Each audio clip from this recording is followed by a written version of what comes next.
دنیا میں اس سے بڑا کوئی پاگل پنا ہو سکتا ہے کہ آپ کی جو نیچر ہے آپ اس کو فالو کرنا چھوڑ دو؟ اس سے بڑا کوئی پاگل پنا ہو سکتا ہے؟ فطرت کو فالو کرنا چھوڑ دو. آج مجھ سے کسی نے پوچھا دیسی انڈا کھانا چاہیے یا فارمی انڈا؟ میں نے کہا یہ تو ڈاکٹر سے پوچھو بھائی. کہتے ہیں ڈاکٹروں کی رائے میں بڑا اختلاف ہے کہ دیسی انڈا کھائیں یا فارمی انڈا کھائیں. میں نے کہا جب ڈاکٹروں کی رائے میں اختلاف ہو تو نیچر سے فیصلہ کرواؤ. کس سے؟ نیچر کیا کہتی ہے؟ دیسی کھاؤ بھائی. صدیوں سے کیا کھاتے آ رہے ہیں. بولنے پر گورنمنٹ نے اگر پابندی لگائی ہوئی ہے, ٹیکس لگتا ہے, تو پھر الگ بات ہے. تو میرے ساتھ رہنا, میں بیان کہاں کرتا ہوں, میں تو گپ شپ لگاتا ہوں. بیان تو علماء کا کام ہے, بڑے علماء کا, میں تو گپ شپ لگاتا ہوں. تو گپ شپ ہی کی نیت سے آپ آیا کریں, زیادہ ہم سے امیدیں نہ لگائیں کہ مفتی صاحب یہ پتہ نہیں کیا وہ بنا دیں گے. ہم تو وہی گپے مارتے ہیں بھائی, سمجھ میں آ جائیں تو عمل کر لیں, نہیں آئے تو بولے نہیں بھائی یہ بندہ نہیں چلے گا یہاں پہ. ایسے بھی بہت سی مسجدیں جہاں مجھے پابندی لگا دی, نہیں آئے گا بھائی یہاں پہ, چلو یہاں سے. ہم نے کہا ٹھیک ہے یار جاؤ. تو مجھے ایک بات بتاؤ, نیچر پہ چلنا پاگل پنا ہے یا نیچر سے ہٹنا؟ اب اختلاف ہوتا ہے ڈاکٹروں کا, کوئی کہتے ہیں یہ والی چکن کھاؤ, کوئی دیسی چکن کھاؤ, کوئی اختلاف ہے, کچھ نہیں ہوتا. تو بھائی اختلاف کے وقت ہم نیچر کو کہتے ہیں یار ڈاکٹروں کی تحقیق ہے کل بدل گئی تو ہمارا کیا ہو گیا. جیسے ڈاکٹر بچپن سے ہم سنتے آتے تھے انڈے کی زردی مت کھانا, انڈے کی زردی مت کھانا, میں پھر بھی کھاتا تھا. شکر ہے میں ڈاکٹروں کی باتوں میں نہیں, کیونکہ اس کو اتنی ٹیسٹی ہوتی ہے. میں کہتا تھا یہ ہو ہی نہیں سکتا کہ قدرت نے ہمیں اتنی بہترین چیز دی ہو مرغی کے ذریعے, اور اس میں جو اس کا سب سے لذیذ حصہ تھا وہ نہ کھائیں. ہمارے ایک دوست تھے, باڈی بلڈر تھے, وہ منع کرتے تھے, کہتے ہیں جب بھی جم جاؤ, جم سے آؤ, انڈے کی سفیدی کھاؤ, زردی کوے کو کھلا دو. مجھے سمجھ میں نہیں آتی تھی یہ بات کہ یار جو چیز اتنی ٹیسٹی ہے وہ کوے کو کھلا دیں, اور جس میں ٹیسٹی نہیں ہے وہ ہم پی جائیں. تو اللہ کا شکر ہے ڈاکٹروں کی باتوں میں نہیں آیا, ورنہ 19 بچے نہیں ہوتے. یہ اللہ کا بڑا فضل ہے, ہم انڈے پھوڑتے رہے ہیں شروع سے, ورنہ وہ زردی تو زردی ہے بھائی, وہ بات تھوڑی ہے. ہاں ٹھیک ہے, زیادتی تو کسی بھی چیز کی ٹھیک نہیں ہے. اسی طرح یہ ڈاکٹروں کی ایک بات ہماری سمجھ میں کبھی نہیں آتی تھی, وہ کہتے تھے یہ چربی مت کھاؤ. یہ بھی آپ نے سنا ہوگا نا پہلے, اب تو شاید میرے خیال ہے رجوع کر لیا ہے. چربی مت کھاؤ, فیٹ مت کھاؤ, چربی مت کھاؤ, چربی مت کھاؤ. اب اس کے چکر میں ہمیں ڈاکٹروں ہی نے ڈال دیا کوکنگ آئل. یہ جو کوکنگ آئل ہے نا, وہ ڈبے کا خریدتے ہیں کوکنگ آئل, کتنا شفاف, چمکتا, دھمکتا, اور چربی میں اسمیل آ رہی ہے. بڑے گھرانوں میں کیا ہے, نہیں چربی نہیں. مجھے یہ بھی سمجھ میں نہیں آتا تھا. دیکھو اللہ تعالیٰ نے یہود کے بارے میں کہا, جو ان میں نافرمان تھے یہودیوں میں, ان کے بارے میں اللہ نے کہا وَحَرَّمْنَا عَلَيْهِمْ شُحُومَهُمَا, کہ ہم نے ان میں جو نافرمان تھے نا, ان نافرمانیوں کے سبب ہم نے ان پر جانور کی چربی کو حرام کر دیا. گناہ کی وجہ سے سزا ملتی ہے نا, تو چربی کو حرام کرنا ان کے لیے سزا تھی. کوئی مفید چیز کا حرام ہونا سزا ہی ہوگا نا.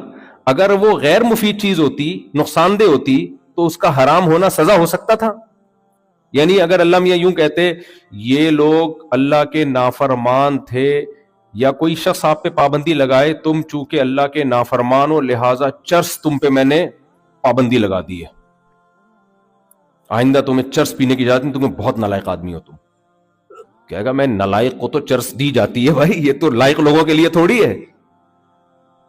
بھائی تو چونکہ بہت تو نے نافرمانی کی ہے میری, بہت نالائق, اب تو زہر پیا نا تو نے, دیکھ میں تجھے نہیں چھوڑوں, تیری سزا ہے کہ تجھے زہر نہیں پینے دوں. ڈیٹول کو ہاتھ نہیں لگانا, تو نے اگر ڈیٹول پیا نا, کیونکہ تو نے چوری کی ہے, اب تجھے بلیچ پینے کی اجازت نہیں ہے, تو دودھ پیے گا, شہد پیے گا. اللہ کہے گا بھائی پہلے آپ اپنا کسی ہاسپٹل میں علاج کریں, دماغ سیٹ ہونا چاہیے. یہ سزا دے رہے ہو یا فائدہ پہنچا رہے ہو مجھے؟ تو میں یہ سوچتا تھا کہ جس چربی کو اللہ نے نافرمانوں پہ حرام کر دیا, وہ چربی کچھ فائدہ تو ہوگا نا اس میں, کیا خیال ہے بھائی؟ پھر ایک اور چیز میں سوچتا تھا کہ یہ جو چکی والا دمبا ہے, یہ پورا گھی کا ڈبہ لے کے اپنے ساتھ گھومتا ہے, ایسا ہی ہے نا, اتنی پیچھے. کہتے اللہ میاں نے اس کو کیوں ٹینشن میں ڈال دیا ہے بھائی؟ ہمارے پاس تو تھوڑا زیادہ لیگیج جو ہم بیلٹ پہ چڑھا دیتے ہیں اس کو, اتنی دیر تک کوئی چیز اٹھا کے زندگی بھر. وہ چکی والا پورا وہ ایک پیچھے سے چکی لے کے ساری زندگی ٹریول کرتا ہے, چلنے پھرنے میں مشکل, کہیں چھلانگ مارے گا نا وہ اٹھا کے پڑھ کر کے لگے گی اس کے آگے. اگر آپ دمبے سے مشورہ لے لو نا, وہ کہے گا یار یہ کاٹو یہاں سے, یہ فوراً کاٹ کے کیا کرو, الگ کرو. لیکن اللہ نے وہ گھی کا ڈبہ اس کے ساتھ لگا دیا ساری زندگی کے لیے, یہ بتانے کے لیے کہ تجھے میں نے کاٹنے کے لیے بنایا ہے. انسان جب کھائیں گے نا تو تیرا گوشت اسی چربی میں پکائیں گے, یہ چربی تجھے لے کے گھومنا پڑے گا اپنے ساتھ, کیونکہ میں نے تجھے مسخر کیا ہے, غلام بنایا ہے. کس کا؟ انسان کا. غلام کا کام ہوتا ہے ویٹ اٹھا کے آپ کے ساتھ ساتھ وہ گھومے. ہم نے کیا کیا, شروع میں جو ڈاکٹر مشورہ دیتے تھے, اب تو سنا ہے تھوڑی تحقیق بدل گئی ہے, تو ہم کہتے تھے کہ نہیں, یہ فطرت نے غلطی کر دی, اس کے ساتھ پوری چکی لگا دی, اس کو کاٹ کے پھینکو, اور بازار سے کمپنی کا کوکنگ آئل, جس کا پاکستان میں تو ہمیں نہیں پتا کہ بلیچ سے صاف کیا یا سرف سے دھو کے صاف کیا, اس کو جو اتنا چمک رہا ہے وہ کیا ڈالا ہے اس میں. تو صحتوں کا حال دیکھیں آپ کیا ہو گیا پھر لوگوں کا. ہمارے باپ دادے 100 سال 90 سال 95 سال نارمل ایجز تھی. میں نے بچپن میں بہت سارے بوڑھے دیکھے تھے, کمرے جھکی ہوئی ہیں, لاٹھی لے کے چل رہے ہیں, یہ 99 سال کے دادا ہیں, یہ پردادا ہیں, یہ دادی. آج کل دادا مارکیٹ سے کیا ہو گئے, شارٹ. دادا بننے سے پہلے فوت ہو چکے ہوتے ہیں.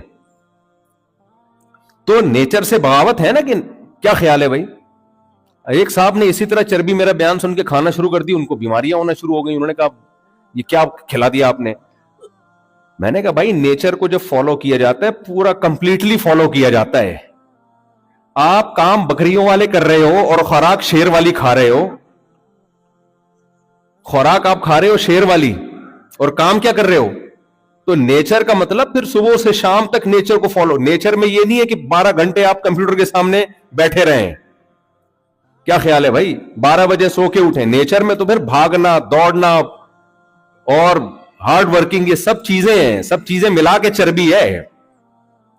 تو خیر اب کسی اور طرف میرا بیان نکل رہا ہے. اصل میں یہ سمجھانا چاہ رہا تھا کہ نیچر کا کوئی آلٹرنیٹ بولو نہیں ہوتا.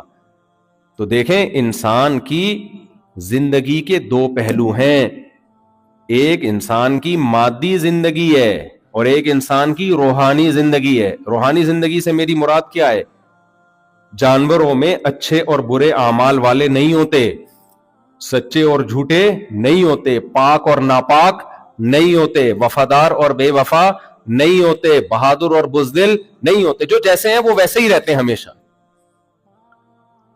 غیرت مند اور غیرت لیس نہیں ہوتے.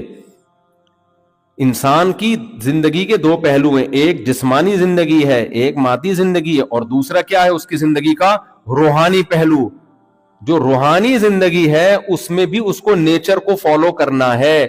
مادی زندگی میں نیچر نے خود ہی آپ کو, نیچر اکثر جگہ پہ سکھا دی ہوتی ہے, جہاں آپ کو ڈاؤٹ ہوتا ہے ماں باپ یا ڈاکٹر سکھا دیتے ہیں آپ کو.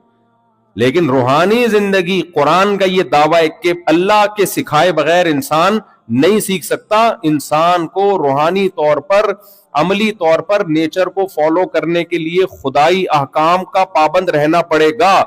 اللہ کے سوا اسے کوئی نہیں بتا سکتا کہ فطرت کا راستہ کون سا ہے. انسان نہیں فیصلہ کر سکتے اس میں. اگر انسان فیصلہ کریں گے